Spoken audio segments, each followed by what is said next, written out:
hikmah yang berikutnya, qala radhiyallahu anhu, al-aradi thalathun. Tanah itu ada 3.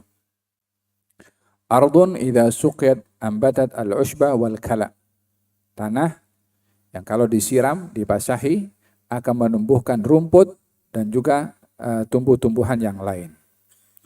Perumpamaan tanah ini, wa mathaluha minan nas alladhi yata'allamu wa yafhamu fil ilmi. Perumpamaan tanah yang kalau terkena air tumbuh-tumbuhan dan buah-buahan, maka perumpamaannya umpama orang yang belajar, paham apa yang dia pelajari daripada ilmu. Fakama anna an-nabata laysa 'ainal ma'i walakinnal ma'a sababu husulihi, fakadzalika al-fahmu laysa 'ainal ilmi walakin 'anil ilmi yakun. Seperti mana tumbuh-tumbuhan tadi itu bukan air, tapi tumbuh-tumbuhan itu ada disebabkan oleh kerana air. Antara ilmu dan paham, paham itu bukan ilmu, tapi dengan ilmu orang paham. Jadi 2 perkara yang berbeza. Air turun, basah, tumbuh-tumbuhan. Tumbuh-tumbuhan itu bukan air, tapi sebab air ada tumbuh. Ilmu itu bukan paham, tapi karena ilmu orang boleh paham. Ya, ini perbezaan antara ilmu dengan paham ilmu. Nanti akan dijelaskan apa perbezaan antara keduanya. Yang kedua, katanya, wal ardu tsani, asaniyah, tanah yang kedua, tumsikul ma wala tumbitul kala. Tanah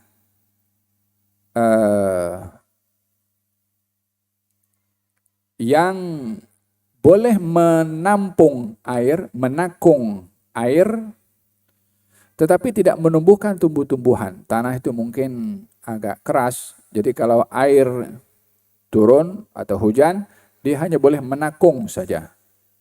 Tapi dia tak boleh menumbuhkan tumbuh-tumbuhan. Apakah perumpamaannya? Katanya, wa mathaluha minan nas mathalul ladzi yahfazul ilma wa la yafham fihi. Perumpamaannya adalah perumpamaan orang yang dia menghafal ilmu, hafazan, Quran, hadis, tapi dia tak paham. Macam orang hafal Quran, tapi dia tak paham.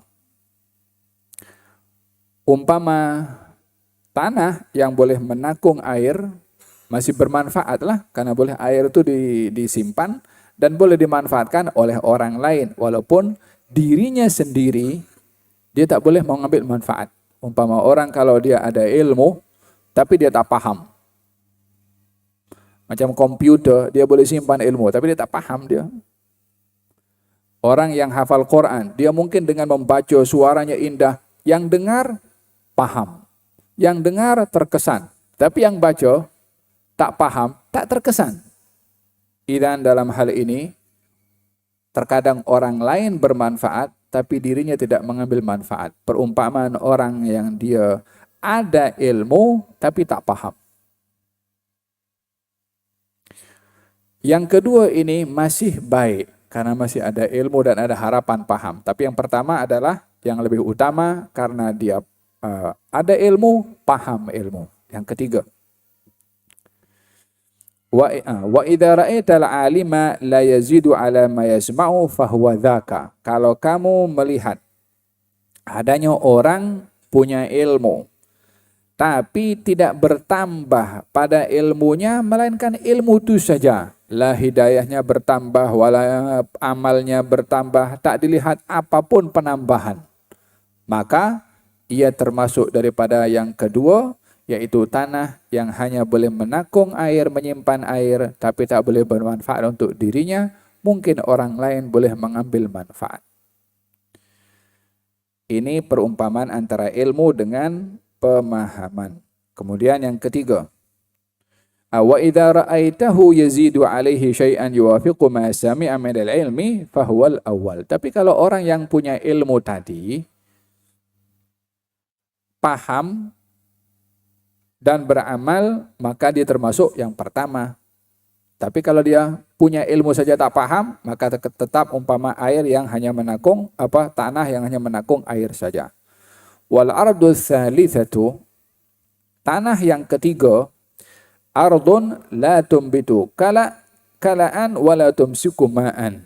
Tanah dia tak menumbuhkan tumbuh-tumbuhan walaupun terkena air. Airnya pun yang jatuh ke tanah itu tak dapat ditampung, tak dapat ditakung. Sehingga dirinya tak ambil manfaat, walau orang lain pun boleh mengambil manfaat. Umpama tanah yang terkena air, tak ada tumbuh-tumbuhan, airnya pun tak dapat disimpan. Yang ketiga ini katanya, wa mathaluha minan nasi mathalu man la yahfadhul ilma wa la yafhamu fihi. Perumpamanya orang yang dia tak hafal ilmu, tak punya paham. Belajar tidak, paham pun apatah lagi paham. Kalau belajar tidak, macam mana nak paham? Orang yang seperti ini, fa'ilqa'ul ilmi ila man hadhihi sifatuhu idha'atun lil ilmi. Orang yang perangannya seperti ini, menyampaikan ilmu kepada dia, ini adalah pembaziran kepada ilmu. Ilmunya tak boleh dihafal, pahamnya pun tak boleh juga. Untuk apa nak bicara dengan orang seperti ini? Fakama anna rabbal ardi allati hadhihi sifatuha la yasqiha wa yara anna saqiha min al-idha'ah. Kalau orang itu punya tanah dan orang itu tahu ini tanah tak mungkin tumbuh tumbuhan. Kalau disiram air pun juga dia tak boleh simpan. Agaknya tuan tanah itu akan siram air tanah itu atau tidak? Of course tidak. Tumbuh tidak, simpan air tidak. Kalau masih dituangkan air, itu namanya pembaziran. Membuang air pada tempat yang tak berguna. Maka tuan punya tanah tak akan gunakan jenis tanah yang sedemikian untuk menuangkan atau menyiram tanah tersebut dengan air. Sama juga kadzalika yanbaghi an la yulqal ilmu ila man yudhi'uhu bal aula. Demikian juga tidak sepatutnya ilmu itu disampaikan kepada orang yang tak dapat paham, tak dapat menyimpan ilmu dan tak boleh paham ilmu. Yang seperti ini tak ada guna untuk diajarkan ilmu sebab tidak layak untuk menerimanya. Dalam hadis Nabi Muhammad SAW, Nabi membahagikan orang kepada 3. Yang pertama adalah orang alim dan ilmunya bermanfaat. Ini umpama tanah yang menumbuhkan tumbuh-tumbuhan. Tanahnya mengambil manfaat dengan turunnya, dengan terkena air dan menumbuhkan tumbuh-tumbuhan dimanfaatkan oleh orang lain. Orang lain boleh memetik buahnya, boleh melihat indah. Sama juga dengan orang yang dia berilmu, dia beramal, dia paham, dan orang lain pun mengambil manfaat. Ini perumpamaan tanah yang subur tadi. Yang kedua, kata Nabi SAW, perumpamaan tanah yang hanya boleh menakung air. Orang lain boleh ambil manfaat, ambil airnya, minum airnya, tapi tanah itu sendiri tak ambil manfaat daripada air tersebut. Ini perumpamaannya orang yang berilmu, tetapi dia tidak mengamalkan dengan ilmunya, tidak bertambah dengan amal atau pengetahuan atau pemahaman. Maka orang lain yang ambil manfaat. Orangnya alim, mungkin dia hafal Quran, mungkin dia hafal hadis, mungkin dia segala-galanya punya, tapi amal tidak. Terkesan hati dengan ilmu tidak. Walihada kata Nabi SAW, man izdada ilman falam yazdad hudan la yazdad minallahi illa bu'da. Orang yang bertambah ilmunya, kalau tidak bertambah amalnya, dia makin jauh dari Allah Subhanahu wa taala. Sebab sepatutnya dengan ilmu bertambah, amal pun kena mesti bertambah. Yang ketiga adalah yang paling teruk, adalah tanah yang tak boleh simpan air, tak boleh pun juga menumbuhkan tumbuh-tumbuhan, maka ini adalah tanah yang tak ada manfaatnya sama sekali. Berbicara tentang pemahaman. Paham ini lain daripada ilmu. Ilmu yang kita baca maknanya begini. Tapi pemahaman itu adalah anugerah yang Allah kasih. Oleh sebab itu di antara orang yang diberikan oleh Allah Subhanahu wa taala rezeki namanya rezeki faham. Terkadang ayatnya sedikit tapi pahamnya luas.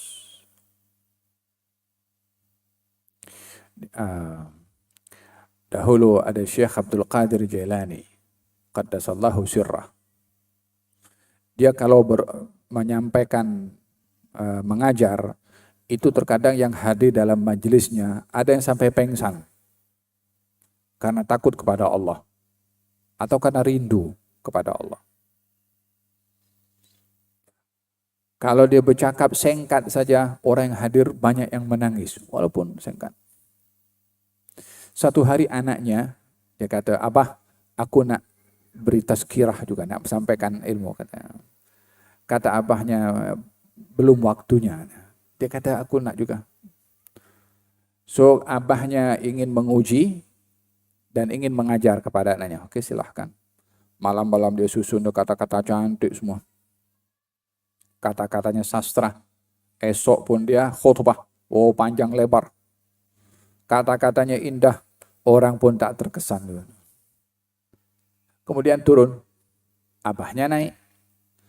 Katanya, "Semalam aku bermimpi," kata Syekh Abdul Qadir Jailani, "ada kucing curi ikan." Orang menangis semua pasal kucing curi ikan. Masing-masing mempunyai pemahaman di sebalik kata-kata kucing curi ikan. Satu merasa curi dosa orang, satu merasa ambil hak orang, satu merasa dia zalim pada orang. Gambaran kucing curi maksudnya kucing berbuat salah lah. Masing-masing yang hadir tu punya pemahaman rasa salahnya kepada orang lain. Melalui cerita kucing curi ikan. Ayatnya kucing curi ikan. Pemahamannya macam-macam orang memahami. Ini al-faham yang Allah kasih kepada sebahagian. Walihada dalam Al-Quranul Karim Allah berfirman, "Fafahamna Sulaiman." Kami beri Sulaiman paham. Di antara kisah pemahaman yang ada pada Nabi Sulaiman, dahulu ada 2 orang perempuan pergi ke hutan, masing-masing membawa anaknya. Mungkin sedang mencari makanan atau walhasil mereka pergi berdua, diletakkan anaknya bersebelahan. Masing-masing daripada ibu ini mencari sesuatu, tanpa disedari serigala datang ambil salah seorang daripada bayi tersebut dan dimakan. Mati. Saat si bayi ini satu dimakan serigala mati, tinggal 1 bayi. 2 si ibu berebut, "Ini anak aku." Kata ibu yang satu dengan ibu yang lain, "Tak, ini anak aku." Pada berebut. Maka kes dibawa kepada Nabi Daud. Dibawa ke Nabi Daud, ditanya, masing-masing mengaku, "Ini anak aku, ini anak aku." Kata Nabi Daud, "Siapa di antara kamu yang lebih tua umurnya?" Kalau bagi tahu daripada 2 wanita itu, kan anak saya. "Ini kalau begitu ini anak kamu." Karena dilihat daripada usianya. Sama-sama tak ada bukti masa itu. Kes selesai. Ibu yang kalah kesnya ketika berjalan berselisih dengan Nabi Sulaiman. Apa cerita? Katanya, ya Nabi Daud menghukum kalau anak itu adalah milik si fulanah itu. Apa alasannya? Karena dia lebih tua.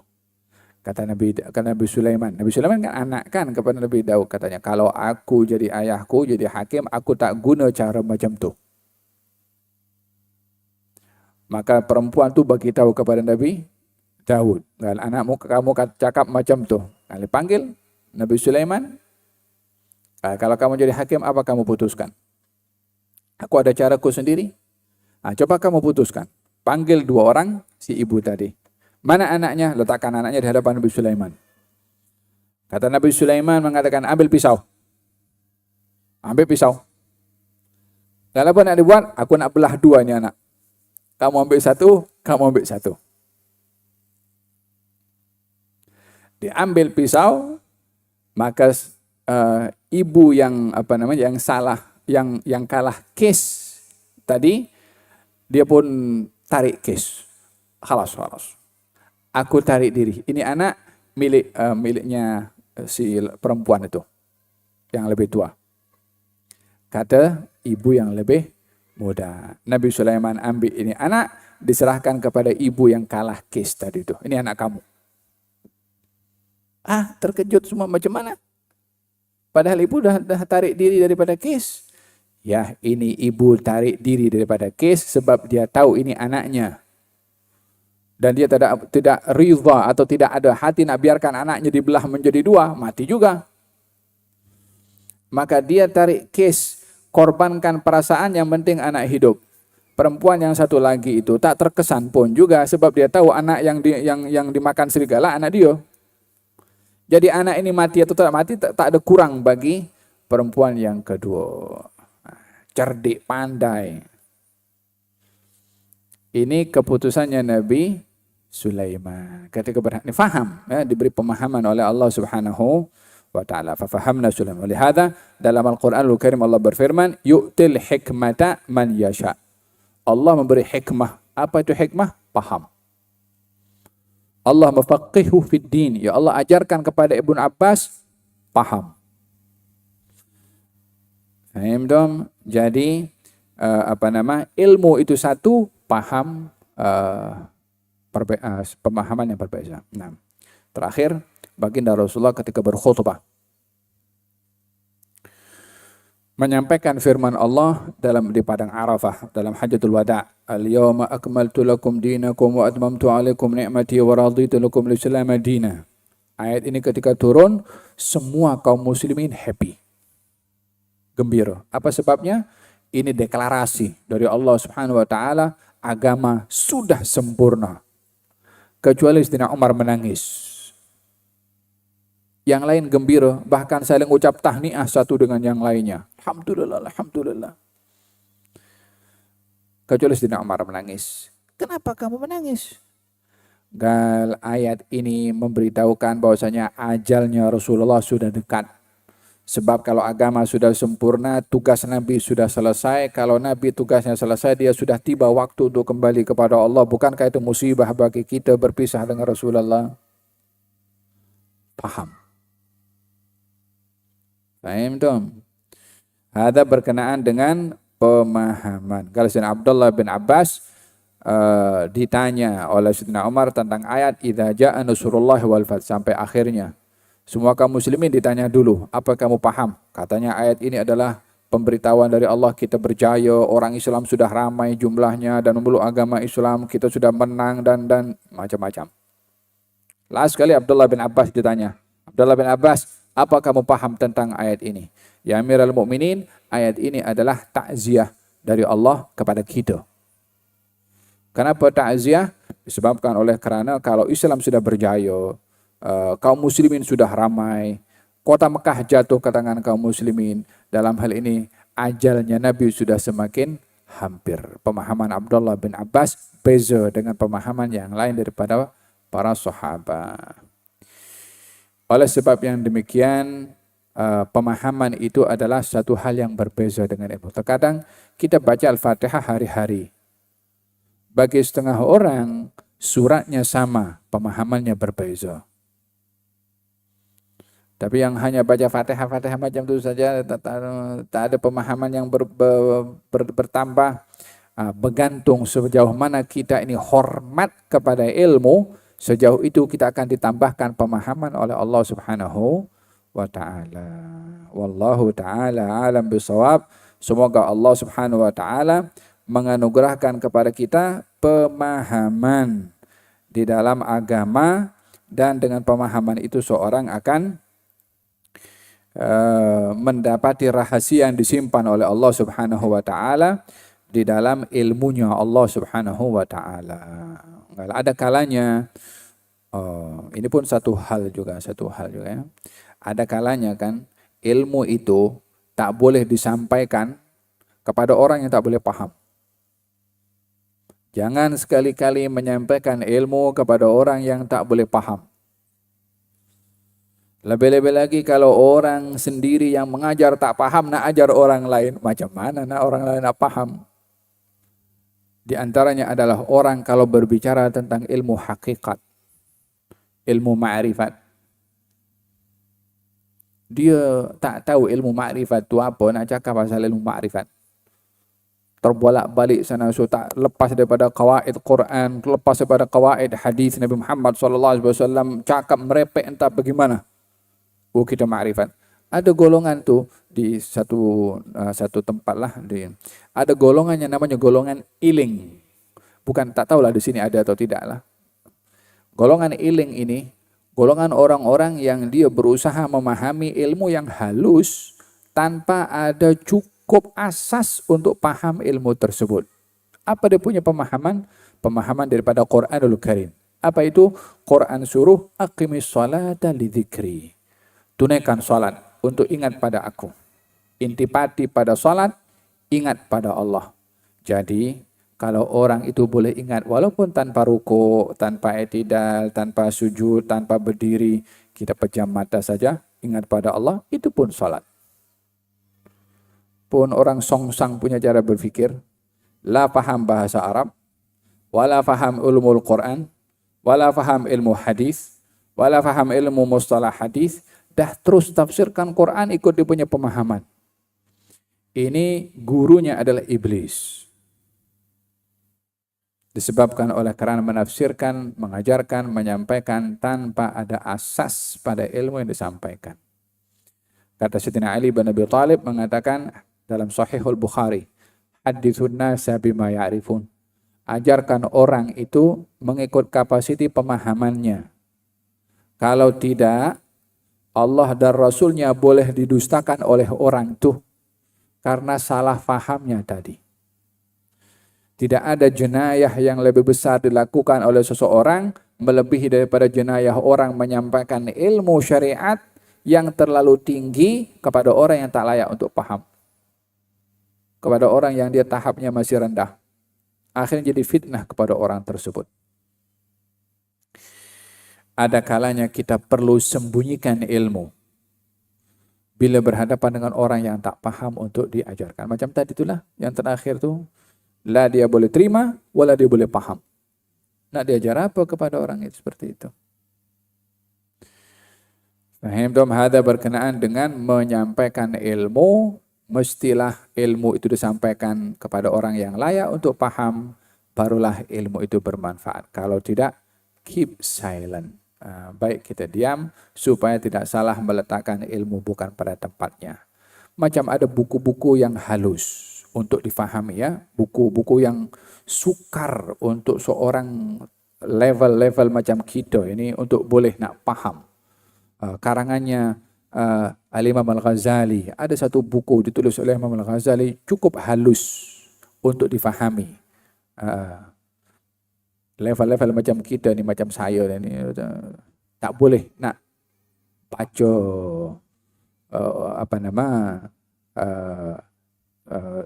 tanpa ada kekuatan dan dasar yang cukup. Kalau tidak, kekhawatirannya itu adalah dia menganggap paham walaupun hakikat yang dipahami bukan itu yang dimaksudkan oleh penulis. Kata Imam Abdullah bin Al-Haddad, dia melarang pembaca untuk baca buku Al-Madhnun karangan Imam Al-Ghazali atau bukunya Ibn Arabi. Sebagian orang kita nak baca kitabnya Ibn Arabi, tunggu dulu, kitab tu high level. Kalau budak tadika diberikan kitab yang diajarkan dekat university bagian PhD, macam mana agaknya? Orang tadi kata merepeklah kitab ini. Kitabnya tak salah, yang paham tu yang salah, yang baca tu yang tak paham. Kata Imam Al-Haddad mengatakan kitab-kitab ini yang halus tu jangan kamu baca. Mungkin orang akan mengatakan saya boleh paham. Kata Imam Al-Haddad, yang dirisaukan yang kamu paham tu, bukan kitabnya. Yang kamu paham pada kitab tu yang dirisaukan. Kitabnya tak salah, pemahaman kamu yang berapa banyak orang salah faham dan impactnya itu sampai kepada peperangan. Tahu tidak itu kenapa Khawarij yang memerangi kepada Sayyidina Ali bin Abi Thalib masa Sayyidina Ali menjadi khalifah? Sebabnya pahaman mereka kepada Quran. Pemahamannya itu salah. Diperangi Sayyidina Ali disebabkan dasarnya mereka berpegang kepada Quran. Mereka menganggap perjuangan itu perjuangan suci. Berpunca daripada salah faham pada nas. Macam kita punya zaman sekarang, ya kan? Orang paham baca hadis, oh tak betul ini. Baru semalam dia dengar hadis. Sudah condemn, klaim, salahkan kepada orang lain. Berbahaya pemahaman kalau tidak menepati kebenaran. Dulu itu ada orang tak mau keluarkan zakat. Di zaman Sayyidina Abu Bakar Siddiq. Pakai dalil Quran. Tak mau keluarkan zakat. Macam mana? Bukankah Quran suruh keluarkan zakat? Ya. Tapi kata mereka mengatakan, khudh min amwalihim. Ambillah wahai Rasulullah Muhammad harta zakat daripada mereka. Allah tak suruh Abu Bakar ambil zakat. Dia kata. Allah suruh kepada Rasulullah saja. Kita tak mau keluarkan zakat. Zakat hanya wajib kalau Rasulullah yang ambil. Rasulullah wafat tak wajib zakat. Guna Quran. Dan mereka menganggap betul pada perbuatannya. Demikian. Bila pemahaman tidak berasas dengan guru atau hanya berhenti pada literasi nas ayat itu saja atau hadis, pancaroba jadi akhirnya pertelingkahan, permusuhan, perkelahian, perdebatan yang tak berpenghujung. Kadang-kadang kita kalau nampak dekat Facebook itu kan saling kondem satu dengan yang hentam sana, ini tak paham, ini pun tak paham. Jadi kita, ya Allah, macam mana ini? Yang nak membela tak paham apa yang dibela, yang kritik tak paham apa yang dikritik. Macam orang buta, dia tunjuk kepada orang buta. Kamu nampak di atas itu ada apa? Nah, sama-sama tak tahu. Mudah-mudahan Allah anugerahkan kepada kita punya hati al-basirah, pemahaman insya-Allah. Allah mafahimna bima ta'allamna warzuqna amala bil ilmi wa sallallahu alaihi wasallam Muhammadin wa ala alihi wasallam. Alhamdulillahirabbil alamin. Mohon maaf atas kelewatan.